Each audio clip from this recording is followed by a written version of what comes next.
Hey friends, welcome back to the channel. Do you have a Maytag refrigerator like this one right here? Wondering how to turn off the Icemaker. So if for some reason you want to turn it off, here's where the switch is. First thing you're gonna do is take out the ice. You just pull down on that and then sort of pull back and straight up. This is really great too. You can dump this into a cooler or something like that when you're going on a trip. Need some ice for the cooler, and here is the switch right here. Tucked in there, just turn it to the off position there and you're all set to go. If you wanted to, you can put that ice tray back in here. That's fine to do. Or maybe for some reason you're gonna leave it out of there as well.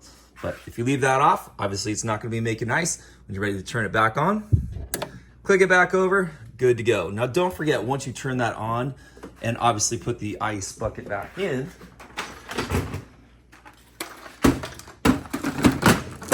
that it normally takes about 12 to 24 hours before it's gonna start making ice again.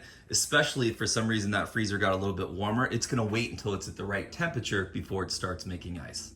Hey friends, if today's video helped you out, do me a favor, give it a thumbs up, subscribe to the channel. You can also look under the playlist of Maytag refrigerator that I'm making, and I'm gonna show you all kinds of different things like how to change the water filter and also how to do this new style of settings. What if you wanted to make the temperature a little colder or warmer? Little different style here from Maytag, so check out those playlists if you wanna learn more about it.